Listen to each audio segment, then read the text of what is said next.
ગોંડલમાં જિગીસા પટેલ પર ગઈકાલે હિચકારો હુમલો થયો હતો, જેના ઘેરા પડઘા પડ્યા છે. જિગીસા પટેલ ભગવતપરા વિસ્તારમાં સ્થાનિક પ્રશ્નો, રસ્તા અને પાણી મુદ્દે લોકોને મળવા ગયા હતા, જ્યાં તેમના દરમિયાન સ્થાનિક કેટલીક મહિલાઓએ હુમલો કર્યો છે.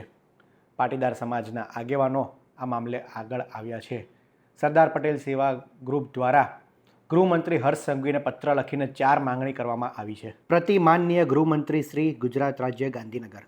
વિષય: ગોંડલ ખાતે જિગીસાબેન પટેલ પર થયેલા કાયરતાપૂર્ણ હુમલા અંગે કડક કાર્યવાહી કરવાની માંગ. માનનીય સાહેબ, વિનમ્ર અરજ છે કે ગોંડલ ખાતે પાટીદાર સમાજની દીકરી જિગીસાબેન પટેલ પર થયેલો હિચકારો અને કાયરતાપૂર્ણ હુમલો અત્યંત નિંદનીય અને સમાજને હચમચાવી નાખનાર છે. હાલ તેઓ સારવાર માટે હોસ્પિટલમાં ખસેડવામાં આવ્યા હોવાનું જાણવા મળેલ છે. આ પ્રકારની ઘટના માત્ર એક વ્યક્તિ પરનો હુમલો નથી, પરંતુ સમગ્ર સમાજની સુરક્ષા અને માન સન્માન પર પ્રહાર છે.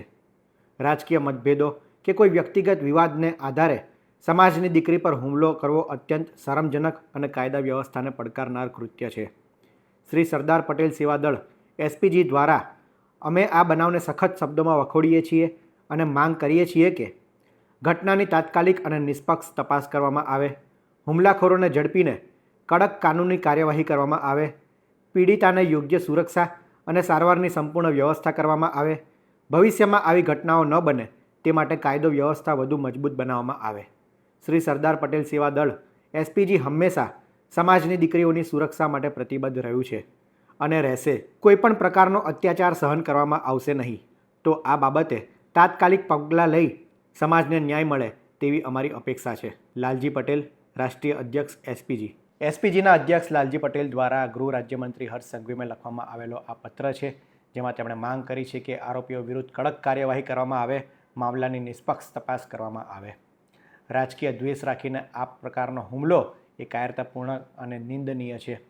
લોકશાહીમાં મતભેદ હોઈ શકે, પરંતુ આ પ્રકારનો હુમલો એ ખૂબ જ ખોટી વાત છે. આરોપીઓ વિરુદ્ધ કડક કાર્યવાહી થાય છે કે કેમ તે જોવું રહ્યું. સરદાર પટેલ સેવા ગ્રુપ દ્વારા જે પ્રમાણેની માંગ કરવામાં આવી છે, ગોંડલમાં ઘણા સમયથી જિગીસા પટેલ સક્રિય છે અને અવારનવાર આ પ્રકારની ઘટના બનતી રહે છે. ત્યારે પોલીસ એ દાખલારૂપ કાર્યવાહી કરે તે જરૂરી છે, કારણ કે સરકાર એક તરફ નારી સંરક્ષણ અને નારી સુરક્ષાની વાતો કરી રહી છે, બીજી તરફ આ પ્રકારના હુમલા થવા એ કેટલા યોગ્ય છે. આ અંગે આપ શું માની રહ્યા છો તે અમને કોમેન્ટમાં જરૂર જણાવશો. આવા જ ઇન્ફોર્મેટિવ વિડીયો માટે વીટીવી પંચાયત જોતા રહો. ધન્યવાદ.